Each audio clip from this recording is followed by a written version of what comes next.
하나님의 말씀을 봅니다. 출애굽기 10장을 봅니다. 출애굽기 10장 1절부터 20절까지 봅니다. 하나님께서 애굽에 이 재앙을 내리는 것은 오늘 1절, 2절을 보면은 잘 나타나 있습니다. 하나님이 하나님 되심을 드러내기 위해서 누구를 도구로 사용하느냐 하면 바로를 도구로 사용하고 있습니다. 1절 한번 보세요. 1절. 여호와께서 모세에게 이르시되 바로에게로 들어가라. 내가 그의 마음과 그 신하들의 마음을 완강케 함은 나의 표징을 그들에게 보이기 위함이며 너로 내가 애굽에서 행한 일들 곧 내가 그 가운데서 행한 표징을 내 아들과 내 자손과 자손의 귀에 전하게 하려 함이라. 너희가 나를 여호와인 줄 알리라. 지금 하나님께서 바로를 통하여서 여러 가지 지금 재앙을 내립니다. 재앙을 내리는데 그 재앙을 내릴 때마다 바로는 순간 위기만 모면하면 또 특유의 뭐가 나타나느냐. 강파업이 나타나잖아요. 강파업이 나타난다. 그 강파업이 나타남에도 지금 뭡니까? 이스라엘 백성들은 그 애굽에서 그 재앙을 통해 가지고서 면제를 받게 되죠. 그것은 그 뭐냐? 바로에게 내리는 이 재앙을 통하여서 하나님께서는 이스라엘을 내가 너희들을 어떻게 다스리고 있는지 어떻게 간섭하고 있는지를 깨닫게 하는 거예요. 그래서 하나님의 관심사는 애굽에 있는 것이 아니고 애굽 속에 있는 자기 백성들에게 여호와를 알리는 일을 하는 거예요. 여호와를 알리는. 우리가 장차 천국에 가는 것은 그냥 내가 천국에 가면 끝나는 게 아니란 말이죠. 천국에서는 우리가 살자가 돼야 되잖아요. 그죠? 그럼 천국에서 살자가 어떻게 살아야 되는가를 이 땅에서 우리가 뭐하냐? 배워가는 거예요. 천국은 글자 그대로 하나님 나라예요. 그 하나님 나라인데 하나님 나라에 하나님 주인이란 말이죠. 그럼 하나님 앞에 우리가 갔을 때 왜 하나님이 죄 아래 있는 자기 백성들 그 아들 예수 그리스도의 피 뿌림으로써 구원을 했느냐? 영광 받기 위해서요. 참여 받기 위해서. 그러니까 하나님이 그 은혜의 영광을 우리가 돌려드리고 그 찬미를 돌려드리는 일은 이 찬미나 영광이나 이것은 강요해서 될 문제가 아니란 말이죠. 이건 깨달음이 와야 돼요. 필연적으로 반드시 이런 신앙생활은 깨달음에서 유래가 되는 것이 깨닫지 않으면 안 돼요. 우리가 성경을 배우는 목적이 뭡니까? 이 성경 배워서 구원받는 게 아니잖아요. 구원받은 자에게 성경을 주셨잖아요. 그렇죠? 그럼 구원받은 자에게 성경을 주신 것은 이 성경을 통해서 하나님께서 자기 백성들을 어떻게 다스려 왔는지 좀 그걸 깨달으라는 거예요. 그래서 내가 지금 그 은혜를 입고 있구나. 구약의 이스라엘은 하나의 샘플이에요. 하나님의 관심사는 온 세계에 흩어져 있는 자기 백성들에게 관심이 있단 말이죠. 그게 온 세계에 흩어져 있는 자기 백성들 구약엔 이스라엘이라는 나라를 통해 가지고서 보여주는 거예요. 자기 백성들 어떻게 간섭을 해 가는지. 응? 그러면 우리는 이 성경 구약의 이스라엘이라는 이 역사를 통해 가지고서 뭘 배워야 되느냐? 지독히도 말을 안 들어먹는 이러한 이스라엘 백성들을 하나님께서는 그들을 뭐냐? 끝까지 인애로 보듬더란 말이죠. 긍휼로서 사랑으로 보듬더란 말이죠. 그 보듬는 그 배경에는 그들이 잘나서가 아니라 하나님의 언약 때문에 그런 거예요. 언약 때문에. 우리가 하나 이걸 참 아셔야 되는 것은 하나님은 죄를 싫어해요. 하나님은 죄를 용서해 주는 분이 아니란 말이죠. 자기 백성이든 자기 백성 아니든 간에 죄는 하나님 싫어한다니까. 하나님 자체가 속성상 거룩하신 분이기 때문에 죄와는 하나가 될 수 없어요. 그럼 애굽도 죄 아래 있는 것이고 이스라엘 백성들도 죄 아래 있어요. 동일하게 그 애굽에 있다는 얘기는 동일한 그 구조 속에 있다는 얘기입니다. 그런데 하나님께서는 자기 백성들은 애국과 다른 방식으로 이제 대접을 하잖아요. 다른 방식으로 대접을 하는데 그 다른 방식으로 대접을 하는 것이 어떻게 대접을 하느냐 그걸 보여주는 것이 애굽의 10가지 재앙을 통해서 보여주는 거예요. 그래서 하나님께서 이스라엘 백성들을 애굽에서 끄집어낼 때에 그들을 뭡니까? 대신해서 애굽의 바로는 전부 죽이는데 애굽 사람들은 전부 죽이는데 이스라엘 백성들은 죽이지 않잖아요. 그럼 하나님께서 애굽 사람들을 왜 죽이겠어요? 죄 때문에 죽이는 거예요. 죄 때문에. 그러면은 이스라엘 백성들 동일하게 죄 아래 있는 자들인데 같이 죽어야 되잖아요. 그런데 하나님께서는 그들을 죽이지 않고 대신 누구를 죽이더란 말이죠. 그게 뭐로 나타났어요? 6월절 어린 양으로 나타나잖아요. 그죠? 그럼 좀 제가 처음에 그런 얘기를 했죠. 이 구약의 이스라엘 백성들은 신약의 성도들을 예표하는 것이라 그랬어요. 구약의 이스라엘 백성들은. 그럼 하나님께서는 구약 이스라엘 백성들 애굽에서 건져 나올 때 어린 양을 죽여서 그들의 그들을 대신해서 어린 양을 죽여서 그들을 죄 없다 해가지고 여기까지 데리고 나오듯이 신약에 와보니까 그 어린 양의 실체로서 예수님께서 대신 죽으셔가지고 우리가 구원을 받더란 말이죠. 그러면은 하나님이 지금 애굽의 이 바로를 통해 가지고서 이스라엘 백성들에게 가르치는 거예요. 그게 이스라엘 백성들은 애굽의 바로가 지금 하나님 앞에 혼나는 그 모습을 보면서 자기들 경계를 삼아야 돼요. 야, 우리도 죽어야 되는데 우리는 그럼 왜 살고 있지? 내가 왜 살고 있는지 그걸 우리가 아셔야 돼요. 지금 저와 여러분들이 세상 사람보다 나은 사람들 없어요. 우리는 세상 사람보다 더 악하다니까. 우리는 더 영악스럽다니까. 그런데도 하나님께서는 달리 대우하신다니까. 그러니까 세상 사람들 입장에 왔을 때는 이건 반칙이라니까. 반칙.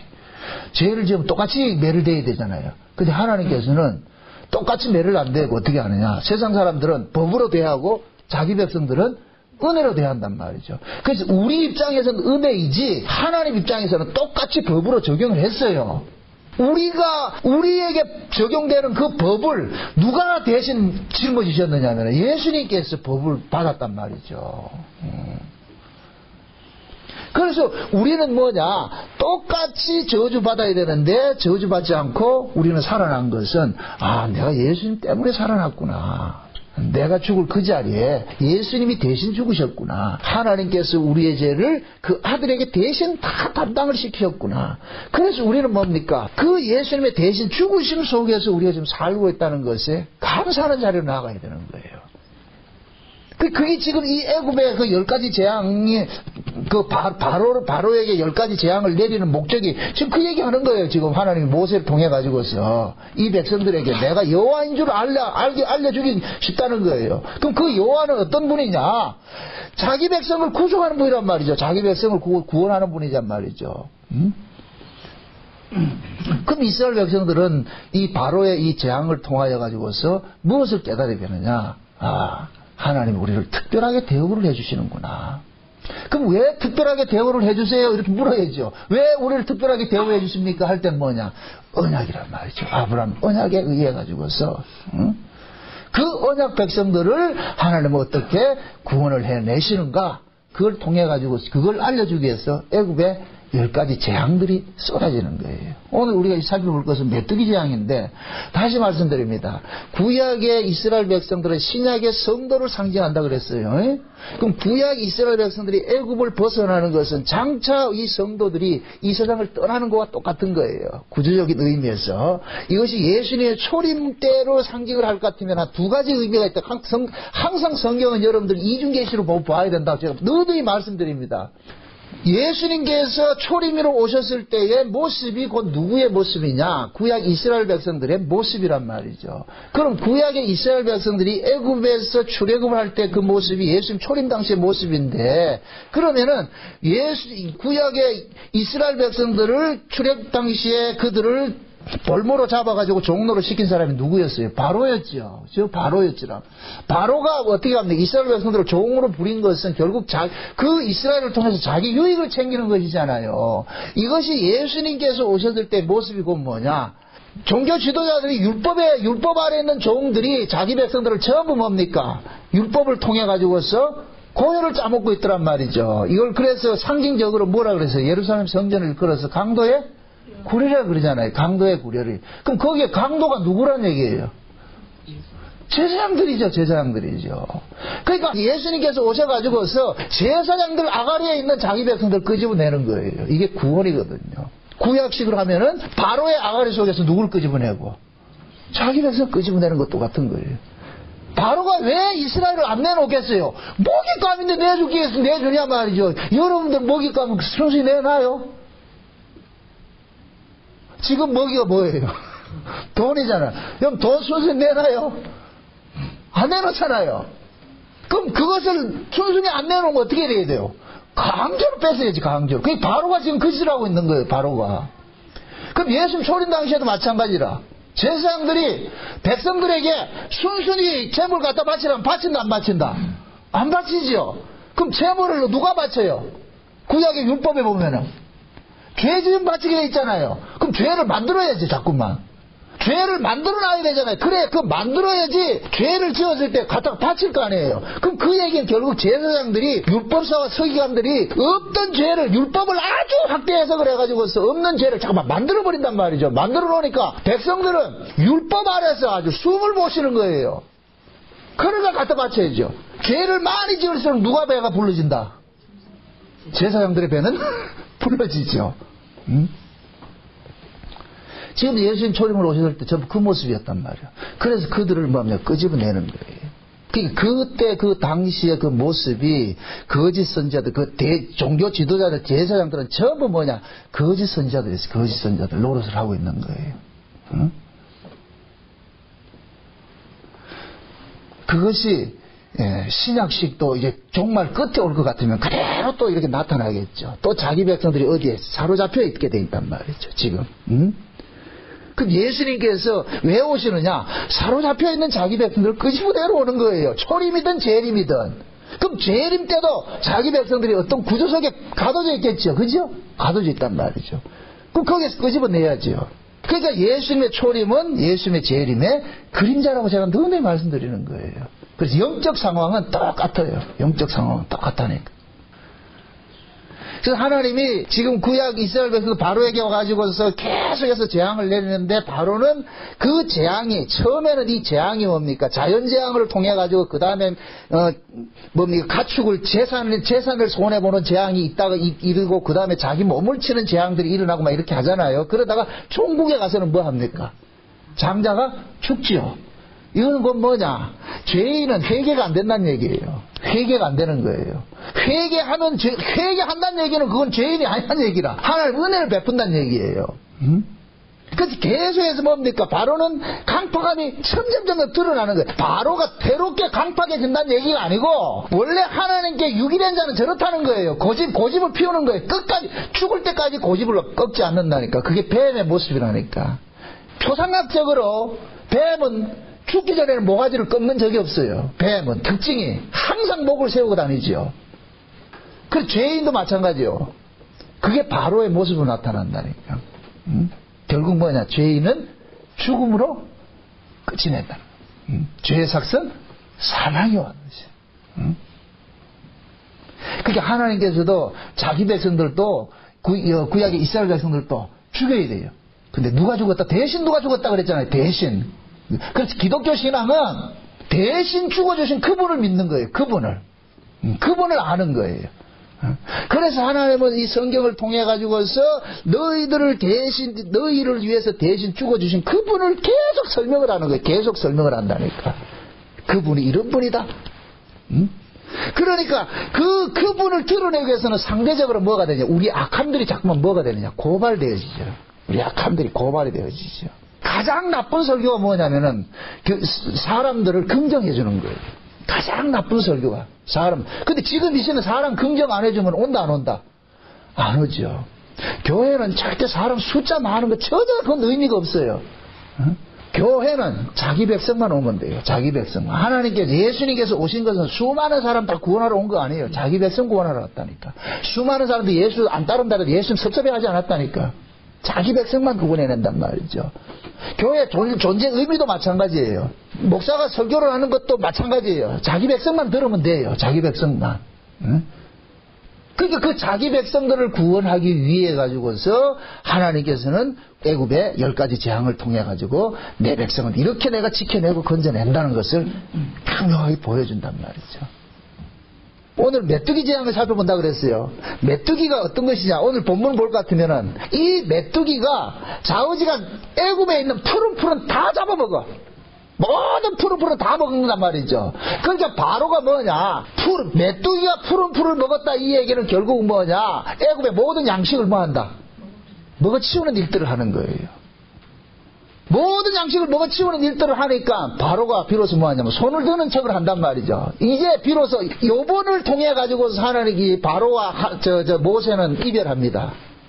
9가지, 뭐, 이 다음에 또, 이 흑암 재앙도 있지만은, 이걸 통해가지고 이별을 한다는 게, 이제 10가지, 10번째 장자의 재앙을 내릴 때는 없어요. 그게 안 한다는 게. 그래서 하나님께서 뭐냐, 모세를 통해가지고 최후 통첩을 하는 거예요, 이제. 응? 그게 그 애굽에다 뭐, 메뚜기 재앙을 통해가지고서, 바로의 집에 있는 모든 뭐냐, 재산들은 다 뭐 하느냐. 갉아먹는 그런 일들을 하는 거예요. 그 당시에 가축들은 재산이었으니까, 우박으로서 뭡니까? 저 밭에 있는 채소들을 몽땅 뭐 했어요? 다 작살을 냈죠. 그런데 거기에 남아있는 부분들은 뭐냐? 메뚜기 떼를 보내가지고서 뭐냐? 다 먹어치우게 하는 거예요. 근데 이 메뚜기 떼가 구약 성경을 가만히 볼 것 같으면은 무엇을 나타나느냐면은 하나님께서 자기 백성들을 징계할 때에 이방 민족을 들어가지고서 자기 백성들을 칠 때 전쟁하는 것으로 표현을 하더란 말이죠. 그래서 요엘서에 보면은 요 메뚜기 재앙이 그대로 나타나요. 우리 요엘서 한번 보세요. 요엘서 1장을 한번 봅시다. 요엘 1장 봅시다. 2절부터 봅시다. 늙은 자들아 이제는 너희는 이것들을 들을지어다. 땅의 모든 검이나 너희는 귀를 기울일지어다. 너희의 날이냐 너희 열조의 날에 이런 일이 있었느냐. 너희는 이 일을 너희 자녀에게 고하고 너희 자녀는 자기 자녀에게 고하고 그 자녀는 후시대에 고할 것이냐. 이 얘기는 뭐냐면은 하나님께서 이 요엘을 통해 가지고서 내려지는 어떤 재앙들을 앞으로 오고 오는 세대 속에 계속 이야기를 해주라는 거잖아요. 그죠? 이 이야기는 결국 뭡니까? 구약의 이스라엘 백성들이 애굽에 나올 때에 하나님께서 그들에게도 이야기를 하잖아요. 내가 너희들을 어떻게 이 애굽에서 건져내는 걸 너희 후손들에게 뭐 하라? 계속 뭐 하라? 가르치라 그러죠? 가르치라 그런단 말이에요. 그것이 하나님께서 어떤 재앙들을 내릴 때에는 후대에 어떤 교훈을 주기 위한 거예요. 하나님께서 너희를 어떻게 내가 구원을 해냈는지 그걸 가르치기 위함이란 말이죠. 그러면서 4절을 보세요. 4절. 팥종이가 남긴 것은 메뚜기가 먹고 메뚜기가 남긴 것은 느시 먹고 느시 남긴 것은 황충이 먹었도다. 물을 취하는 자들아 너희는 깨어있을지어다. 포도주를 마시는 자들아 너희는 고갈지어다. 이는 단 포도주가 너희 앞에서 끊어졌음이니 한 이족이 내 땅에 올라왔음이로다. 그들은 강하고 무시하며 이는 사자에 이어갖고 그 어금니는 암사의 어금니와 같다. 그들이 내 포도나무를 멸하고 내 무화과 나무를 긁어 말갛게 벗겨서 버리니 그 모든 가지가 하얗게 되었도다. 참 이 얘기가 뭐냐면은 지금 하나님께서는 요엘을 통해 하나의 상징을 보여주는 거예요. 이스라엘 백성들을 내가 징지를 하는데 이걸 징벌을 하는데 어떤 식으로 징벌을 하느냐? 마치 메뚜기 떼가 올라와 가지고서 모든 것을 다 갉아먹는 식으로 징벌을 한다는 걸 지금 보여주는 거예요. 그래서 지금 여기에서 보면은 4절에 볼 것 같으면은 팥종이가 있고 메뚜기가 있고 느시 있고 황충이 나오는데 이게 다 같은 이야기예요. 같은 거. 모두가 뭐냐? 이게 메뚜기의 특성들을 지금 이야기를 해주는 거예요. 그래서 아프리카 같은 데서도 볼 것 같으면은 제일 큰 재앙이 뭐냐? 메뚜기 재앙이라 그러는 거예요. 메뚜기가 지나가면은 남는 게 없다는 거예요. 메뚜기가 지나가면은. 얼마나 그 메뚜기가 심할 것 같으면은 메뚜기가 날아다닐 때는 하늘이 안 보인다 그래요. 깜깜해가지고서. 얼마나 많은가. 그래서 그거 한번 휩쓸고 지나갈 것 같으면은 나만 아는 게 하나도 없다는 거예요. 그만큼 그 메뚜기 떼가 무서운 거예요. 제일 큰 재앙이라니까. 그런데 지금 이스라엘에게 이 메뚜기 떼 재앙을 보낸다 그러는 거예요. 보내는데 지금 하나님께서 보세요. 누구에게 경고를 합니까? 늙은 자들아 그러죠. 2절을 보니까 늙은 자들아 이걸 들으라 그러죠. 이 늙은 자들아 이 얘기는 뭡니까? 이스라엘 백성들 속에 지도자들 이야기를 하는 거예요. 장로 이런 이야기를 하는 이야기가 지도자들 이야기한단 말이죠. 그럼 지금 전체 이 늙은 자들 속에는 전체에 뭐가 담겨있느냐? 이스라엘 전체가 담겨있는 거지. 하나님께서 이스라엘 백성에 경고하는 거예요. 야 이놈들아 너희들 내 말 들어봐라. 응? 내가 너희들에게 메뚜기 떼와 같은 어떤 이족들을 일으키겠다는 거예요. 이족들을. 요걸 2장에 갈 것 같으면 따로 이야기를 합니다. 몇 절이, 2장 몇 절이냐면은 군대로 나타나죠. 군대로. 2장 25절 보세요. 2장 25절 보세요. 25절 다 같이 시작. 내가 전에 너희에게 보낸 큰 군대 곧 메뚜기와 늑과 황충과 팥종이가 먹은 횟수대로 너희에게 갚아주리니. 그게 여기에서 뭐 그냥 하나님께서는 뭡니까 메뚜기와 황충과 늑시가 이게 나타나는데 그것을 뭐라 그래요? 큰 군대라 그러죠. 군대. 그게 이 군대라는 얘기는 요엘이 지금 무엇을 보냐면 장차 이스라엘을 핍박하는 어떤 큰 세력들을 보는 거예요. 이것이 역사 속에는 뭐로 나타나냐? 바벨론과 메데바사와 헬라와 로마로 나타났다니까. 그 이들은 특징이 전부 뭐냐? 이스라엘 백성들 뭐하냐? 멸망시키는 백성들이에요. 이들이. 지금 하나님께서 이스라엘에게 이런 백성들, 이족들을 뭐 하는 거예요? 일으키겠다는 거예요. 일으키겠다는 거예요. 그럼 이적들을 일으킨다는 얘기는 지금 하나님의 백성들이 하나님의 뜻에 지금 거하지 않고 있다는 얘기예요. 언약 안에 머물지 않으니까 그 언약 안에 머물지 않는 이들을 어떻게 하느냐? 하나님께서 진멸시키겠다는 거예요. 그게 하나님의 관심은 뭐냐? 언약 하나 남기고 싶은데 그 언약을 지금 이 언약 안에 머물지 않으니까 이들을 뭐 하느냐? 이방 민족을 들어가지고서 어떻게 하냐? 이들을 진멸시키는 거예요. 여러분 자 보세요. 언약에는 두 가지 있다 그랬어요. 축복과 저주가 동시에 있다 그랬어요. 그러니까 하나님의 언약대로 신명기 28장에 볼 것 같으면은 하나님께서 모세에게 언약을 세울 때 너희들이 말씀에 순종하면 복받고 불순종하면 저주받는다는 거예요. 그러니까 이스라엘 백성들에게는 저주조차도 이것은 우리가 말하는 개념적인 그런 저주가 아니고 복이에요. 이 말이 어렵다 이게. 하나님께서는 자기 백성들은 그 어떤 상황에도 이건 끊어지질 않아요. 왜 그러냐? 자기 백성들은 언약 안에서 생겨난 백성이기 때문에 그 언약은 하나님께서 일방적으로 세우셨잖아요. 그렇기 때문에 그 언약을 하나님께서는 철회하지 않는다는 그 언약이 취소된다 안 한다? 안 되죠. 근데 하나님은 거짓말 한다 안 한다? 안 하죠. 언약이 있고 나중에 자기 백성이 생겼잖아요. 그죠? 언약에서 나온 백성이 자기 백성이에요. 그러면 자기 백성의 어떤 조건 때문에 이 언약이 변개가 된다 안 된다? 안 되죠. 안 된단 말이죠. 그런데 그 모세에게 말한 그 언약 속에는 뭐냐? 축복과 저주가 같이 동시에 있는 거예요. 축복과 저주가. 이게 창세전 언약을 탁 깨볼 것 같으면 율법과 은혜가 같이 있는 것도 같은 거예요. 죽이는 언약과 살리는 언약이 있는 거예요. 그래서 옛 언약은 죽이는 언약이고 새 언약은 뭐고? 살리는 언약이고 이 두 개가 동시에 뭡니까? 언약 속에 담겨져 있단 말이에요. 마치 호도와 같이. 그러니까 하나님은 지금 이스라엘 백성들에게 그 언약을 그대로 집행을 하는 거예요. 그래서 하나님께 순종하지 않기 때문에 이들을 뭐 하느냐? 그 언약 속에 있는 저주를 갖다가 지금 뭐 하는 거예요?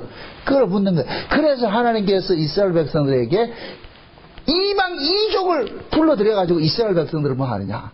진멸시키는 입들 한다니까. 여기에서 또 하나 모습하고 갑니다. 이스라엘 백성들이 진멸당한 데서 그들이 하나님의 저주에서 완전히 끊겨져 나갔다고 생각하지 말란 말이죠. 구약의 이스라엘의 그림이라는 건 뭐냐면은 우리가 이게 성경을 볼 때 같으면은 어려운 게 뭐냐면은 그럼 구약의 이스라엘 백성들은 다 이렇게 죽고 이렇게 막 멸망받고 이렇게 하는데 그러면 자기 백성들 이렇게 멸망받을 수 있느냐? 우리는 그렇게 생각하는데 이걸 그렇게 보지 말고 하나님께서는 애초에 아브라함을 선택을 해서 그 아브라함 속에서 누가 나왔어요? 이스라엘이 나왔죠. 그죠? 그럼 이 이스라엘이 그 속에서 계속해서 하나님께서 말 안 들으면 징계하고 그렇게 하잖아요. 그럼 끝에 와서 이스라엘이 하나가 남아있을 것 같으면은 시작이 아브라함이었듯이 끝에서 이스라엘 하나 남아있을 것 같으면은 이스라엘이 살아있는 것이 되어버리는 거예요. 이게 이해돼요? 중간에 이스라엘 백성들이 죽고 뭐 이런 거 그거 보지 마시고 하나님께서 아브라함을 선택해서 아브라함 후손을 아브라함에서 한 민족이 나와서 그것이 이스라엘이 됐잖아요. 그러면 그 아브라함을 상징하는 분이 어떤 분이 올 것 같으면 이스라엘은 그대로 뭐가 되는 거예요? 영속이 되는 것이죠. 이렇게 생각합시다. 한국하고 북한하고 싸운다니까. 한국하고 북한하고 싸운다 생각합시다. 그러면은 최후에 승리하는 국가가 이기는 국가잖아요. 그런데 그 전쟁을 하다 보면 죽는 사람이 많이 나타나잖아요. 죽으면 다른 사람이 투입되고 결국엔 마지막에 우리나라가 이겼다 할 것 같으면 뭐가 되는 거예요? 그동안에 죽은 모든 사람들도 이긴 자가 되어버리는 것이죠. 이해돼요? 그거 똑같은 거예요. 그게 구약이라는 이스라엘 이 민족 전체는 뭐냐? 하나예요. 하나. 그 최후에 하나만 남으면 다 남는 거라니까. 그래서 구약에서는 남는 자들 있죠. 남는 자. 그 남은 자들이 있다는 얘기는 이스라엘이 망했다 안 망했다? 안 망했다는 얘기죠. 안 망했다는 얘기죠. 그래서 예수님께서 오셔가지고서 구약의 12지파가 망한 것 같은데 그 속에서 누구를 끄집어내? 12제자를 끄집어내잖아요. 그럼 구약의 12제자가 예수님께서 12제자를 구약 이스라엘 속에서 12제자를 끄집어냈다는 얘기는 구약 이스라엘이 존치가 한다는 거 지금 돼 있다는 거예요. 남아있다는 얘기 되는 거죠. 이해되죠? 그래서 하나님께서는 그 언약 속에 저주와 축복이라는 이 두 언약을 가지고서 자기 백성을 다루는데 말 안 들으면 계속 쳐내는 거예요. 그러니까 지금 로마나 바벨론이나 메데바사나 헬라나 로마 이것이 지금 요엘서에는 뭐로 나타난다? 메뚜기 그 다음에 늦이나 뭐가 몇 절이에요? 사절을 보니까 팥종이가 남긴 것을 메뚜기가 먹고 메뚜기가 남긴 것을 넛이 먹고 넛이 남긴 것을 황충이 먹고 뜯어 그러잖아요. 그것은 뭐냐? 이것이 뭐냐? 이스라엘을 괴롭히는 세력들을 모양을 달리해서 계속해서 나타나는 거예요. 나타나가지고 결국에 이스라엘을 뭐합니까? 초토화시키죠. 그것은 뭐냐? 하나님께서 이스라엘 백성들이 언약 안에 머물지 않고 하나님의 뜻에 머물지 않으니까 계속해서 그들을 뭐하냐? 징벌하는 차원으로 나타나는 거예요. 하나님께서 이족을 쓰고 있는 거예요. 이들이 신약으로 올 것 같으면은 요엘서에 나타나는 요 모습이, 이 메뚜기 모습이 신약으로 올 것 같으면 요한계시록 그대로 나타난다는 거예요. 요한계시록 9장을 한번 봅시다. 요한계시록 9장을 한번 봅시다. 9장 1절부터 봅니다. 몇 절까지 보느냐면 11절까지 봅니다. 11절까지. 절 돕네. 다 같이 시작. 다섯째 천사가 나팔을 불매 내가 보니 하늘에서 땅에 떨어진 별 하나가 있는데 저가 무저갱의 열쇠를 받았더라. 저가 무저갱을 여니 그 구멍에서 큰 풀매의 연기 같은 연기가 올라오매 해와 공기와 그 구멍의 연기로 인하여 어두워지며 또 황충이 연기 가운데로부터 땅 위에 나오매 저희가 땅에 있는 전갈의 권세와 같은 권세를 받았더라. 저에게 이르시되 땅에 풀이나 푸른 것이나 각종 수목은 해하지 말고 오직 이마에 입맞지 아니한 자 사람들만 해하라 하시더라. 그러나 그들은 죽이지는 못하게 하시고 5달 동안 괴롭게 하게 하시는데 그 괴롭힘은 정갈이 사람을 쏠 때 괴롭힌 것과 같더라. 그 날에는 사람들이 죽기를 구하여도 얻지 못하고 죽고 싶으나 죽음이 저희를 피하리로다. 황충들의 모양은 전쟁을 위하여 예비한 말들 같고 그 머리는 금 같은 면류관 비슷한 것을 썼으며 그 얼굴은 사람의 얼굴 같고 또 여자와 머리털 같은 여자 머리털이 있고 그 이는 사자의 이 같으며 또 철인과 같은 흉갑이 있고 그 날개들의 소리는 병거와 많은 말들이 전장으로 달려 들어가는 소리 같으며 또 정강울 같은 꼬리와 쏘는 살이 있어 그 꼬리에는 5달 동안 사람을 해하는 권세가 있더라. 저에게 임금이 있으니 무저갱의 사자라. 히브리음으로 이름은 아바돈이요 헬라음으로 이름은 아블론이었더라. 자, 이 얘기는 뭐냐면은 요엘서가 봤던 그 메뚜기 재앙이 요한계시록에 딱 나오니까 황충재앙으로 나타나는 거예요. 이 황충이 누구냐? 메뚜기예요. 메뚜기. 그러면 보세요. 지금 요한계시록은 이 요한계시록 자체가 누구에게 준 말씀이에요? 교회에 준 말씀이죠. 아시아 7교회에 준 말씀이잖아요. 그럼 아시아의 7교회에 준 말씀이 하나님께서는 이스라엘 백성들이 말을 안 들으니까 메대와 바사, 바벨론서부터 메대, 바사, 헬라, 로마를 통해 가지고 이스라엘 백성을 진치했다고 그랬잖아요.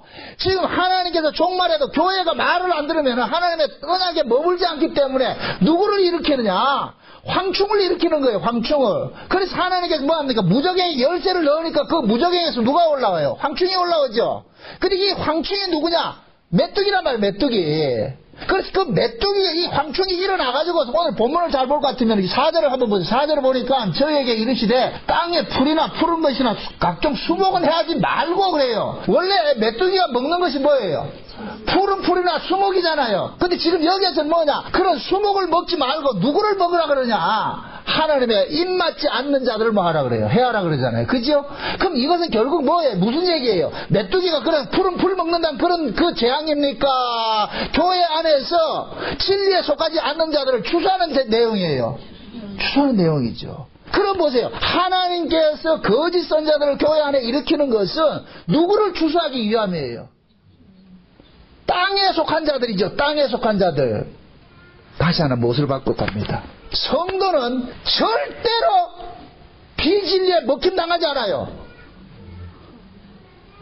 다른 말 한다. 성도는 절대로 마귀에게 지지를 않는다. 다른 말, 음부의 권세가 성도를 이긴다, 못 이긴다? 못 이겨요. 제가 말하는 거, 여기서 말하는 음부의 권세는 우리가 죽는 걸 말하는 거 아니에요. 우리를 지옥 보내지 못한단 말이에요. 지옥은 하나님께서 허락하지 않는 한 지옥 간다, 안 간다? 못 가요. 자기 백성은, 하나님의 자기 백성은 지옥에 갈 수 있다, 없다? 왜 그래요? 애초부터 하나님께서는 천국 백성으로 만들어놨기 때문에 천국 백성이 지옥에 가면 안 된다니까. 그래서 하나님은 자기 백성들을 철저하게 자기 백성과 자기 백성 아닌 자들을 갈라내기 위해서 누구를 푸느냐면은 교회 안에 거짓 선자들을 풀어놔야 돼요. 거짓 선자들을 일으켜놔야 그 거짓 선자들은 누구를 추수하기 위해서 하나님께 쓰고 있느냐? 땅에 거하는 자들. 그래서 땅에 거하는 자들은 누구를 쫓아가느냐? 거짓 선자들을 쫓아가는 거예요. 거짓 선자들을. 그러면은 이 요한계시록은 마지막 종말 때 일어날 교회 추수하는 모습인데, 교회 안에, 그래서 마지막 종말 때 교회의 모습이 뭐라 그랬어요? 각종 더러운 영들이 모이는 뭐라 그랬어요? 귀신의 처소라 그랬죠. 귀신의 처소. 그러면은 교회 자체가 지금 타락이 됐다는 얘기예요. 마치 예수님께서 초림으로 오셨을 때에 성전이 강도에 구련이 됐듯이 종말의 교회의 모습도 뭐냐? 귀신의 처소가 돼버렸어요. 그럼 귀신의 처소가 됐다는 얘기는 교회가 지금 교회 구실을 한다 안 한다? 안 하죠. 교회는 무엇으로 존재해야 되는 거예요? 교회의 근본이 뭐예요? 예수 그리스도의 피값으로 세워졌잖아요. 그럼 교회에서는 계속해서 뭐가 증거되어야 돼요? 예수의 피 흘리심이 그게 증거가 되어야 되잖아요. 그럼 교회가 예수의 피가 증거되는 것이 교회인데, 마지막 종말 때 교회는 예수의 피가 사라져버렸다니까. 그럼 예수의 피 대신에 뭐가 다리 잡았냐? 예수님의 피는 뭐예요? 하나님 앞에 뭐가 되는 거예요? 의가 돼버리죠. 하나님의 의죠. 로마서에 보면 사도 바울이 그 얘기를 합니다. 율법 외에 다른 의를 이야기하잖아요. 율법 외에 다른 의. 하나님 앞에서는 하나님의 의가 있는데, 그 하나님의 의는 우리 인간들이 만들어낸다, 못 만들어낸다? 못 만들어내잖아요. 그 하나님의 의를 우리에게 주시기 위해서 오신 분이 누구예요? 예수님이잖아요. 예수님. 그래서 교회는 예수님의 피값으로 세워진 것이에요. 그럼 교회는 계속해서 무엇이 증거되어야 되느냐? 예수님의 피, 예수님의 의가 증거되어야 돼요. 그럼 이 예수님의 의를 가리는 것이 무슨 의예요? 인간의 의죠. 자기 의죠. 여러분들 보세요. 복음을 이야기를 할 때는 복음 아닌 것이 뭐냐로 접근을 해야 돼요. 복음을 이야기를 할 때 복음 아닌 것이 도대체 뭐냐? 그건 다른 복음이 되죠. 갈라디아서 1장. 갈라디아서. 이 요한계시록 적어놓으시고 조금 이따 봐야 되니까 갈라디아서 1장을 봅시다. 6절부터 봅니다. 6절부터 10절까지입니다. 같이 봅니다. 그리스도의 은혜로 너희를 부르신 데를 이같이 속히 떠나 다른 복음 쫓는 것을 내가 이상히 여기노라. 다른 복음은 없나니 다만 어떤 사람들이 너희를 요란하게 하여 그리스도의 복음을 변하게 함이라. 그러나 우리나 혹 하늘로부터 온 천사라도 우리가 너희에게 전한 복음 위에 다른 복음을 전하면 저주를 받을지어다. 우리가 전에 말하였거니와 내가 지금 다시 말하노니 만일 누구든지 너희의 받은 것 외에 다른 복음을 전하면 저주를 받을지어다. 이제 내가 사람에게 좋게 하랴 하나님께 좋게 하랴 사람에게 기쁨을 구하랴. 내가 지금까지 사람의 기쁨을 구하는 것이었다면 그리스도의 종이 아니니라. 자 보세요. 사도 바울이 어떤 사람입니까? 유대교에서 예수 그리스도의 부르심을 입고서 사도가 됐잖아요. 그죠? 그럼 사도 바울이 유대교에 있으면서 예수의를 잡아주기로 다닐 때에 사도 바울은 무슨 의의를 가지고 지금 예수의들을 지금 죽이는 일을 했어요? 율법의 의죠. 그죠? 그들이 가지고 있는 율법을 가지고서 뭡니까? 율법을 기준으로 해보니까 예수의들은 이단인 거예요. 왜? 유대교에서는 율법의 의가 하나님 앞에 나아갈 수 있는 의라고 여기는 거예요. 그게 하나님의 말씀대로 사는 것이 율법을 지키면 의가 된다고 생각했기 때문에. 그런데 예수의들은 의가 율법을 지켜서 의롭게 되는 것이 아니고 예수를 믿어서 의롭게 된다 그러니까, 그러면은 예수 믿는 믿음과 율법을 지켜서 만든 이 의는 둘이 뭐가 되겠어요? 대척점에 서서 서로 뭐 하게 됐어요? 전쟁이 일어나겠죠. 그래서 바울은 예수를 만나기 전에는 율법의 의를 가지고서 뭐 했어요? 예수 믿는 자들을 죽이는 일들을 했단 말이죠. 그러니까 그 율법의 의는 무엇을 주는가 하면은 인간에게 가능성을 주는 거예요. 인간의 영광이 있는 거예요. 인간의 영광. 사람을 기쁘게 하는 것이 있다는 게 율법의 의는. 그래서 바울은 다메섹에서 예수를 만나고 나가지고서 인간들이 만들어낸 의는 하나님께서 받지 않는다 그러는 거예요. 하나님이 받으신 의는 따로 있다. 그것이 뭐냐? 예수 그리스도 의인데, 그런데 왜 인간들이 율법을 지켜서 의를 만드는 것을 기뻐하느냐 하면 그 속에는 뭐가 있나요? 자기 영광이 담겨 있단 말이에요. 자기 영광. 자기 기쁨이 담겨져 있단 말이죠. 그러니까 바울이 그러는 거예요. 내가 만약에 사람을 기쁨에 추구를 했을 것 같으면 내가 그리스도의 종이 아니니라 그러는 거예요. 그럼 복음 속에는 사람을 기쁘게 하는 요소가 있다 없다? 없다는 얘기예요. 이걸 다른 말로 인간들의 어떤 행함을 의로 여겨주는 것이 있다 없다? 없어요. 인간들이 행한 것을 의로 여겨주는 것은 그것이 곧 뭐가 되느냐? 다른 복음이 되는 거예요. 그럼 지금 이 시대 인간의 행함을 의롭게 여겨주는 집단이 있잖아요. 그게 뭐예요? 성화주의자들이에요. 성화주의자들은 우리가 성도 하나님 말씀대로 사는 것은 의롭다고 여긴단 말이죠. 제가 말하는 거래요. 신자가 하나님 말씀대로 사는 건 전 나무래잖아요. 여러분 장려한다니까. 하나님 말씀대로 살라고 장려해요. 근데 그것이 우리의 의의다 아니다? 아니에요. 우리의 의는 예수 그리스도를 믿는 믿음밖에 없다니까. 그럼 예수님께 그 믿는 믿음과 인간의 의는 계속해서 뭐가 되겠어요? 부딪히겠죠? 부딪힌단 말이죠.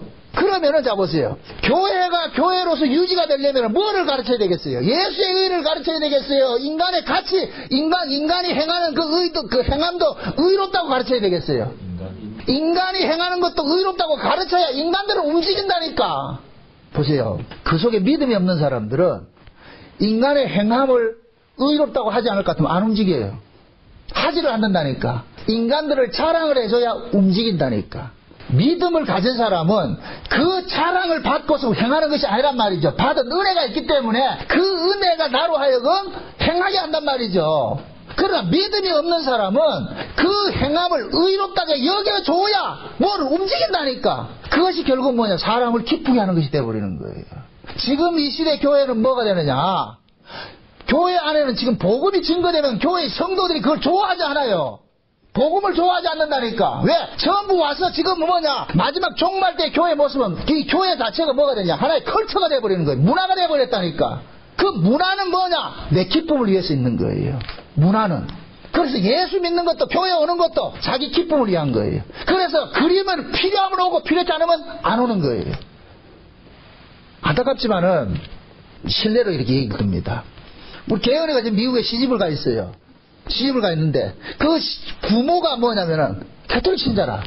그 부모들이 그런다는 거예요. 캐톨릭에 자꾸 가자 그러는 거예요. 이 개연이가 단호하게 캐톨릭하고 이거랑 다르다는 거예요. 그들은 뭐냐? 그 캐톨릭은 뭐냐? 그냥 한번 갔다 오면 그냥 액땜식 하는 그것이 돼버려요. 그들은 그 사람도 예수 믿는 사람이 아니란 말이죠. 그냥 캐톨릭이라는 종교에 가가지고 하는 뭐 하느냐? 그들이 행하는 그런 의식에 참여하면은 그것으로 지금 자기들이 신앙이 있다고 생각을 하는 거예요. 예수를 모른다니까 그런 사람들은.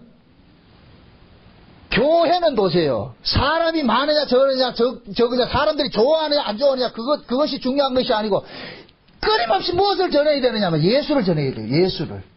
그래서 예수가 좋은 사람만 남고 교회 예수가 싫은 사람은 떠나도록 만들어야 돼. 이게 교회의 존재 의미라니까. 그런데 그렇게 하다 보면 지금 교회가 수십억 수백억씩 들어가지고 그 교회가 유지된다 안 된다? 안 되지요. 그럴 것 같으면 어떻게 해야 되냐? 복음을 전하면 안 되고 사람을 기쁘게 하는 걸 전해야 돼요. 그래서 교회가 지금은 뭐가 되냐? 각종 프로그램을 동원해가지고 사람 기쁘는 일들을 해주는 거예요. 잠깐. 그러면 사람들은 교회에 와가지고 뭐하냐? 보람을 느끼고 한다니까. 아, 내가 이런 데서 참여해가지고서 말이죠. 오늘 또 내가 흐뭇하단 말이야. 기쁨이 있다. 그걸 느껴가거든요. 그건 복음이 아니라니까. 교회는 여러분들이 말씀을 통해가지고 내가 왜 죄인이고 왜 예수 그리스도의 피 흘리심이 아니면 나는 안 되는가, 이걸 우리가 깨달아가야 된다니까. 이걸 배워가야 된다니까. 그래서 여러분들의 삶의 끝자락에는 예수 그리스도 그분 때문에 내가 지금 살고 있습니다. 주님 고맙습니다. 감사합니다. 나 된 것이 모든 것이 하나님의 은혜입니다는 그 고백의 자리를 나아가야지. 내가 교회 열심히 다녔고 내가 교회에서 뭔가 충성봉사한 것, 이것이 자랑거리로 남으면 안 된다니까. 그게 갈라디아가 왜 이 갈라디아서가 써졌어요? 바울은 율법 아래 있었어요. 율법 아래 딱 예수를 만나가지고 율법의 의로는 안 되고 그리스도의 의로만, 예수 그리스도를 믿는 믿음의 의로만 된다. 이것을 계속해서 전해가지고 생겨진 것이 갈라디아 교회인데, 그런데 바울이 떠나고 나니까 유대교 거짓 선지자들이 교회 안에 들어와가지고 갈라디아 저기를 돌아다니면서 꼭 바울이 복음 전하고 가면 거기에 누가 들어오느냐? 유대교 거짓 선지자들이 들어와가지고서 뭐 하느냐? 바울이 전한 복음에다가 뭐 하느냐? 자기들 걸 썩어버리는 거예요. 자기들 거. 그것이 곧 뭐냐? 예수 믿고 구원받고 말씀대로 살아서 축복받자. 요런 지금식으로 말할 것 같으면. 여러분들 하나님 말씀대로 살면 축복받습니까? 축복이 뭐예요? 행위와 상관이 없이 주어지는 것이잖아요. 근데 하나님 말씀대로 살아서 축복받는다? 말 자체가 맞지 않죠. 만약에 하나님 말씀대로 살아서 축복받는 것 같으면은 그 축복을 내 행위로 따내는 것이 되어버린다니까. 그럼 복받고 싶은 사람 하나님 말씀대로 살면 돼. 지금 이 시대 신자들이 전부 거기에 빠져 있다니까. 우리가 신자가 하나님 말씀대로 사는 것은 신자이기 때문에 하나님 말씀대로 살고자 하는 것이지, 그 하나님 말씀대로 살아서 뭔가 얻어내고자 하는 것은 결국은 뭐가 되느냐? 거래가 되어버린단 말이죠. 갈라디아 지역에 그런 사람들이 참 오래 다녔다니까. 그래서 예수도 믿고 율법도 지켜서 뭐가 된다? 온전해진다. 그러니까 사람들이 뭐 하느냐? 좋아하는 거예요. 그걸 좋아하는 거예요. 여러분들 초대교회 당시에는 바울이 가는 곳마다 유대인들 회당에 들어가가지고 복음을 전해요. 그러면 유대인들은 딱 하나밖에 없어요. 그 사람들은 율법에 자기들이 행한 그 율법의 의의를 인정만 해주면 오케이 하는 거예요. 율법의 의의. 너 예수 믿는 거 나 반대 안 해. 그런데 우리가 율법 지킨 것을 인정해달라는 거예요. 그러면 뭐가 되느냐? 핍박을 안 한다니까. 그래서 초대교회 당시에는 뭐냐?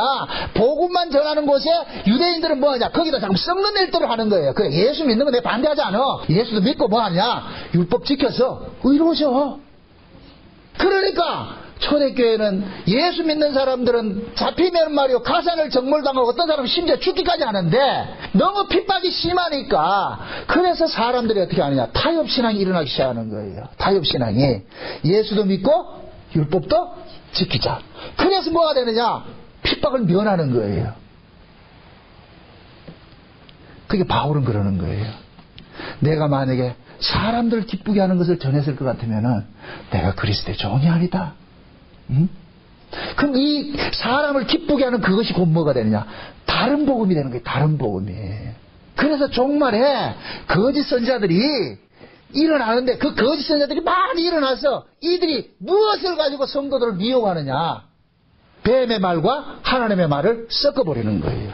이걸 일컬어서 뭐라 하느냐? 홍수라 그럽니다. 홍수가. 하늘의 말과 땅의 말이 섞여지는 거예요. 그것은 꼭 하늘의 말과 땅의 말이 섞여진다는 얘기는 결국 뭐냐? 인본과 신본이 섞이는 거예요.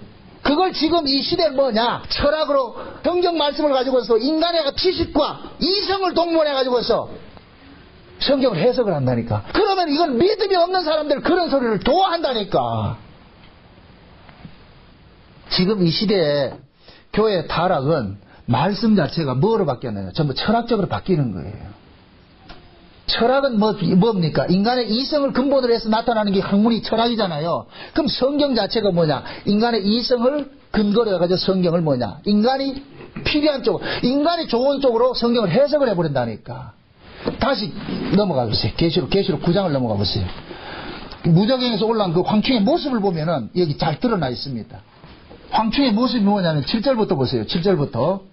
황충의 모양은 전쟁을 위하여 예비한 말들 같고 그 머리에는 금 같은 면류관 비슷한 것을 썼으며 그 얼굴은 사람의 얼굴 같고 또 여자의 머리털과 같은 머리털이 있고 그 이는 사자의 이 같으며 그 철인과 같은 흉갑이 있고 그 날개들이 소리는 병거의 많은 말들이 전쟁으로 들어가는 말들 같으며 또 정골과 같은 꼬리에 쏘는 살이 있어서 그 꼬리에는 5달 동안 사람들을 해하는 권세가 있더라. 자 보세요.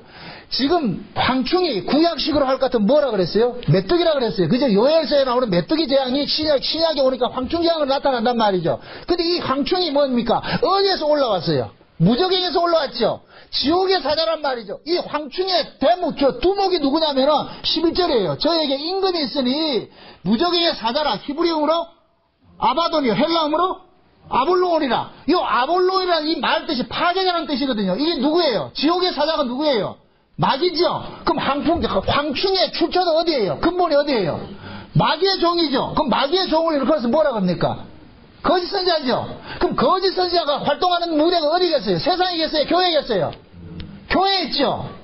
왜 하나님께서 이 교회에다가 황충을 거짓 선지자들을 풀어놓느냐 말이죠. 이건 곧 뭐냐? 교회가 지금 뭐가 됐기 때문에 세상 것이 돼버리기 때문에 그 세상과 같은 그 세상에 속한 자들을 뭐하기 위해서 추수하기 위해서 거짓 선지자들을 풀어버리는 거예요. 그래서 하나님의 입맞지 않는 자들을 뭐한다? 해한다 그러죠. 근데 이 황충의 모습이 뭐다? 머리에는 금 면류관 같은 걸 썼고, 잘 보세요. 성경을 잘 볼 것 같으면은 면류관입니까? 면류관 같은 걸 썼습니까? 면류관 같은 걸 썼지요. 얼굴이 사람 얼굴입니까? 사람 같습니까? 사람 같지요. 여자의 머리털입니까? 머리털 같은 겁니까? 머리털 같은 거죠. 전부 같다는 것은 비슷하게 하는 거예요. 비슷하게. 이걸 일컬어서 뭐냐? 사단도 광명의 천사로 뭐 한다? 위장하는 거죠. 왜 속이겠어요? 그렇죠. 미워하기 위해서. 거짓 선지자는 내가 거짓 선지자다 이렇게 안 나타난다니까. 거짓, 보세요. 그 머리에 금면류관 썼죠? 면류관 누가 써요? 금면류관 누가 써요? 왕들이 쓰죠? 지금 거짓 선자들은 뭐냐? 이 땅에서 왕 노릇하는 거예요. 왕처럼 말이죠. 그 다음에 뭡니까? 머리털 뭐가 있다고 그랬어요? 사람의 얼굴 같다 그랬죠? 왜 사람의 얼굴을 하겠어요? 진짜 사람일 것 같으면 사람의 얼굴을 할 필요가 있다 없다? 없죠. 짐승이기 때문에 사람의 얼굴을 갖고 있다니까. 짐승이기 때문에. 짐승의 모습으로 나타나면 사람들이 썩는다 안 썩는다? 안 썩죠. 그래서 사람의 모습으로 나타나요. 이걸 일컬어서 뭐냐? 이리가 양의 탈을 쓰고 오는 거예요. 이리가 양의 탈을. 왜 이리가 양의 탈을 씁니까? 뭐 하기 위해서 양의 탈을 씁니까? 그렇죠. 양 잡아먹기 위해서. 교회에서 중들이 와서 설교하면 교인들 안 썩어요. 근데 목사가 서가지고 설교를 하면 썩는단 말이죠. 왜? 목사라는 타이틀이 결국 뭐냐? 그 이면 속에는 마귀의 종인데 목사라는 타이틀을 내세우니까 사람들이 뭐 하느냐? 썩는 거예요. 그러니까 여러분들이 말씀을 분별을 해야 되는 이유가 그 사람이 목사는 아니냐가 이게 중요한 것이 아니고 그 사람 입에서 무엇이 나오느냐 이걸 봐야 된단 말이죠. 무엇을 증거하느냐. 지금 이 시대에 올 초에 보니까 뭡니까 한국 기독교에서 신학생들에게 가장 존경하는 목사, 닮고 싶은 목사를 꼽은 사람이 저 서울에 있는 어떤 목사, 제가 이름을 안 밝히겠어요. 어떤 목사를 얘기를 해요. 그분 닮고 싶다는 거예요. 그 사람은 무엇을 전하느냐? 고급한 사람이 되는 걸 전하는 거예요. 그 사람은. 교회 신자가 돼가지고 세상 사람들에게 욕먹지 말고 좀 착한 사람이 돼서 그 사람들보다 더 윤리적이고 더 도덕적이고 착한 사람이 되어야 된다. 착한 사람. 그래서 기독교 신자는 뭐냐? 세상 사람들한테 인정받는 사람이 되어야 된다. 그럼 성경이 말하는 기독교 신자, 그게 기독교 신자상이에요? 성경이 말하는 신자는 그게 아니에요. 내가 죄인 중에 개수임을 알고서 예수 그리스도의 의가 아니면 예수 그리스도의 그 핏부림이 아니면 나는 구원받을 수 없다는 이 사실에 철저하게 자기 자신이 뭐합니까? 회개하는 자리로 나아가고 나는 내 의로서는 하나님 앞에 나갈 수 없다는 것을 깨닫는 것이 그것이 신자의 의미란 말이죠. 그러면 목사가 됐을 것 같으면은 성도들에게 가르쳐야 될 그 내용은 인간의 가능성을 이야기하면 된다 안 된다? 안 되죠. 인간의 착함을 의라고 가르치면 안 된단 말이죠. 그러니까 지금 이 거짓 종들은 뭐냐? 금면류관 같은 그 왕노릇 하면서 말이요. 사람의 얼굴, 짐승인데 사람의 얼굴을 하면서 그 다음에 뭐를 갖고 있느냐면은 여자의 머리털이 있죠. 이 여자의 머리털이라는 것은 이것은 영광을 상징하는 거예요. 영광. 그래서 세상의 영광을 다 차지하고 있는 거예요. 다 차지하고. 응? 그 다음에 뭐예요? 사자의 이 같은 이를 가지고 있다 그러죠. 이것은 뭐냐면은 사자의 이는 포악성이면서도 잔인함을 나타내면서도 탐욕을 나타내는 거예요. 이것은 뭐냐? 거짓 종들은 특징이 뭐냐? 이 세상 것을 전부 뭐 하느냐? 누리고 사는 거예요.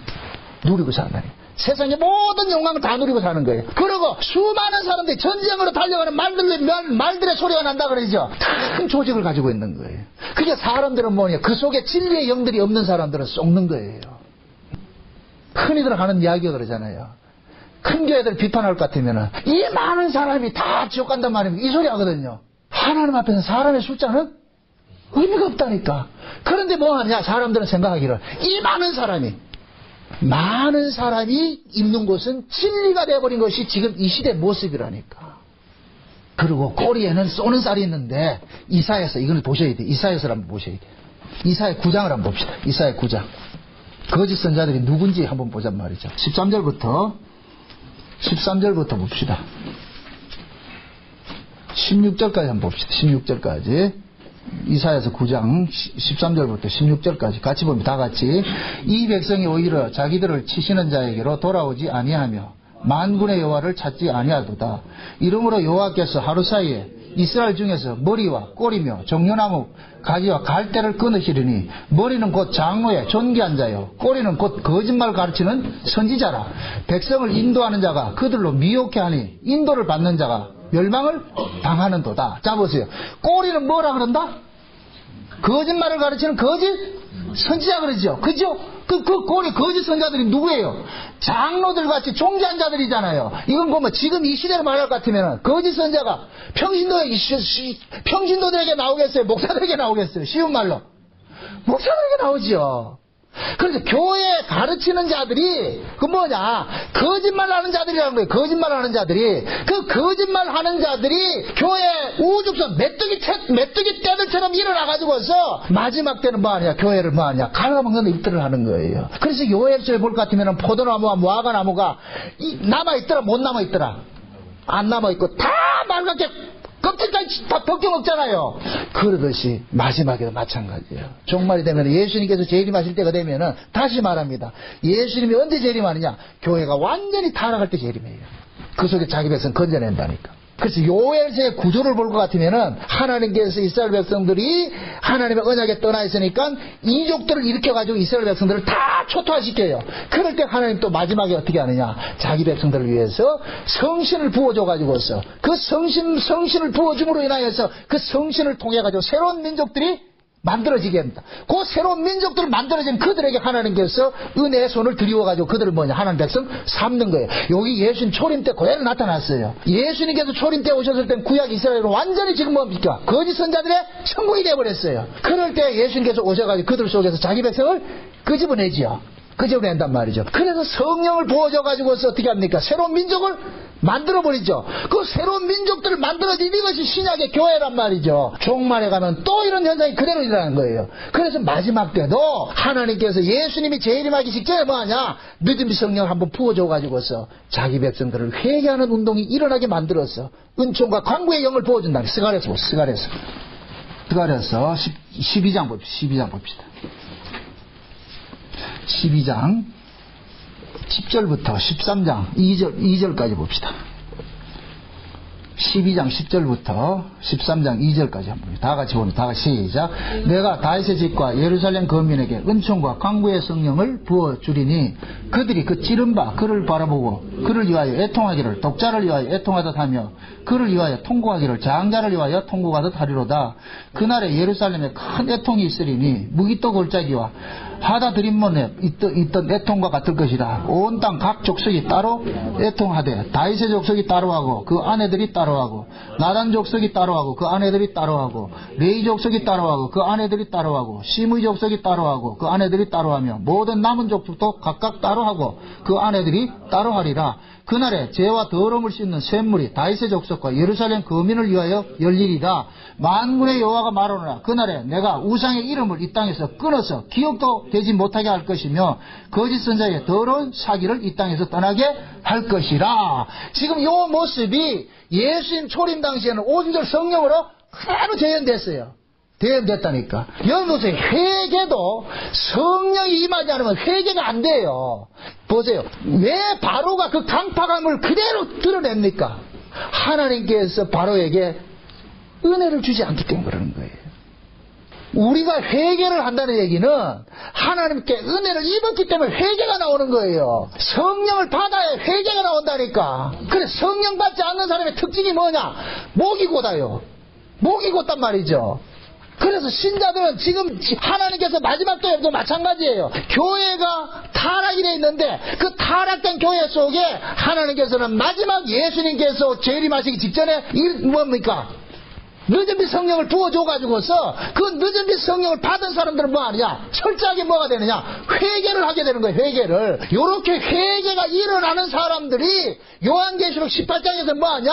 음료 속에서 그 속에서 나오는 것으로 되어 있단 말이죠. 그래서 종말의 교회는 귀신의 처소가 됐는데 그 귀신의 처소는 다른 것이 아니에요. 뱀의 말을 가지고서 말이죠. 이 뱀은 뭡니까? 이 땅의 말을 가지고서 공교하게 만드는 거예요. 공교하게. 그래서 신자들로 하여금 이 땅을 벗어나지 못하게 하는 거예요. 그럼 신자들은 뱀의 말을 듣게 될 것 같으면, 거짓 선자들의 말을 듣게 될 것 같으면 이 땅에 육신의 정욕과 안목의 정욕, 이성의 자랑을 쫓아가게 돼 있다니까.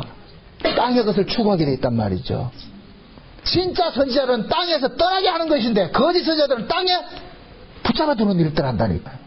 그래서 계시록 11장에 볼 것 같으면 두 증인들이 나타나서 다 교회 안에 들어가가지고 어떻게 하느냐? 땅에 거하는 자들과 뭐 하는 거예요? 싸우는 거예요. 땅에 거하는 자들과. 그 두 증인들이 계시록 11장에서 뭡니까? 무적행에서 올라온 짐승에게 죽임 당하잖아요. 그때 뭐냐? 하나님께서는 두 증인들이 사이에 끝날 때가 되면은 죽임 당하게 해서 데려가는 일들을 한다니까. 그래서 종말에 나타나는 어떤 그 재앙의 모습들이 구약에서는 예표적으로 보여준 것이 그것이 뭐냐?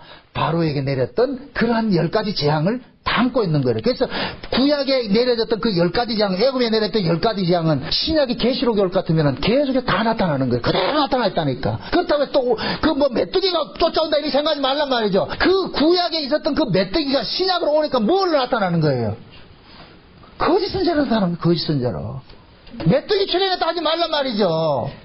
거짓 선자들이 나타나는 거예요. 그럼 거짓 선자들은 무엇으로 무장하겠어요? 철저하게 이 땅의 논리를 가지고서, 사람들이 기뻐하는 논리를 가지고서 무장해서 땅에 속한 사람들에게 미혹하는 거예요. 미혹한다는 거예요. 그건 하나님께서는 그 속에서 자기 백성들에게, 하나님의 인침받은 자기 백성들은 절대로 거짓 선자들 말에 썩는다 안 썩는다? 안 썩지요. 그래서 종말에는 적그리스도 세력들이 이 땅에 있는 사람들을 추수하기 위해서 뭐냐? 666 표를 가지고서 추수를 한다니까. 그게 땅의 것을 가지고서 해봐야 돼요. 그래야 뭐가 나오느냐? 땅에 속한 사람과 하늘에 속한 사람이 구분이 된다니까. 만약에 교회 안에서 말이죠, 세상에서 복받고 잘 사는 것이 신앙의 근본으로 가르칠 것 같으면은, 그러면 그 사람들은 뭐니까 이 땅에서 복받고 잘 살기를 원하는 사람들은 그 교회를 남겠죠. 그죠? 근데 반대로 이 세상에서 잘 사는 것이 신자의 근본이 아니고 우리는 이 세상을 떠나야 될 사람이라는 것을, 그런 설교를 할 것 같으면은, 그런 설교를 듣기 좋아하는 사람은 누가 남겠어요? 땅에 속한 사람들은 그 소리를 싫다고 다 떠날 거 아니에요. 하늘의 소리를 좋아하는 사람만 남을 거 아니냐 말이죠. 예수님께서 오셔서도 마찬가지예요. 유대인들은 전부 어디에 관심이 있었느냐? 땅의 것에 관심이 있었어. 근데 예수님께서 오셔서 내 나라는 이 세상에 속한 것이 아니요, 그렇게 하니까 다 떠나더라는 거예요. 근데 누구만 남아요? 예수님께 선택된 자들만 남잖아요. 마찬가지예요. 종말에도 마찬가지라 그래요. 하나님께서는 거짓 선자들을 메뚜기 떼처럼 많이 일으켜요. 많이 일으켜가지고 어떻게 하느냐? 거짓 선자들이 많이 일어난다는 얘기는 거짓 신자들이 많다는 얘기예요. 땅에 속한 자들이 많기 때문에 거짓 선자들을 많이 일으켜서 그들을 뭐 하느냐? 추수하게 하는 거예요. 추수하게 하는 거예요. 그래서 바로의 집에 내려졌던 그 메뚜기 재앙이 그냥 메뚜기 재앙 그것만 역사의 과거의 사건으로 생각하지 말고, 그것이 신약의 영적인 의미에서는 어떤 재앙으로 나타나냐? 거짓 선자들이 메뚜기 떼처럼 많이 일어나가지고서 많은 사람들을 뭐 하냐? 미혹하게 되고, 그 미혹당하는 사람들은 전부 결국에 뭐냐? 짐승의 밥이 되는 거예요. 그게. 그래서 우리는 이런 말씀을 통해 가지고서 과연 나는 지금 뭐냐, 내가 지금 믿는 그 도리가 무엇인지, 내가 지금 무엇을 추구하고 있는지, 이 땅의 것을 추구하고 있는지 아니면 하늘의 것을 추구하고 있는지, 여러분들 스스로 여러분들 정체성을 확인을 하셔야 돼요. 말씀을 통해 가지고서 내가 무엇 때문에 울고 있느냐 한번 보란 말이죠. 세상에 살아가는 것이 힘들어서 울고 있는지, 아니면 진리를 알고자 하는 그런 안타까움에서 울고 있는지 스스로 한번 체크 한번 해보시라고. 하나님의 말씀은 이 세상에서 우리에게 일락을 주기 위해서 주신 말씀 한 구절도 없습니다. 그것은 거짓 선지자들이 그렇게 말씀을 도용하는 것이죠. 그래서 구약에서도 거짓 선지자들의 특징은 전부 하나님의 말씀을 빌미를 삼아가지고 평안하다 평안하다 평안하다 외쳤다니까. 그러나 진짜 선지자들은 나타나서 아니에요, 너희들이 평안한 것이 아니라 하나님 앞에 징벌을 받을 것이다. 돌이키라 그러는 거예요. 돌이키라. 우리의 모습도 마찬가지예요. 지금 저와 여러분들도 우리도 언제부터인가 너무 안일하게 돼 있어. 매너리즘에 빠져 있어. 돌이키셔야 돼. 매너리즘에 빠진다는 얘기는 결국 뭐냐? 자기 육신 쫓아가고 있다는 얘기예요. 신앙은 싸움이에요. 날마다 싸우셔야 돼. 내가 지금 이 예수 그리스도를 믿는 이 믿음이 무엇을 위해서 내가 믿고 있는지, 무엇을 추구하고 있는지 날마다 여러분들 스스로 한번 신앙을 점검받으시면서 말씀 앞에 겸허해지시고, 잘못된 것 같으면 주님 앞에 회개한 마음으로 돌이키셔야 돼요. 그것이 우리가 살 길입니다. 저와 여러분들 이 말씀 앞에서 또 한번 회개하고 돌이키는 그러한 일들이 일어나시기를 주의 여러분을 축원드립니다.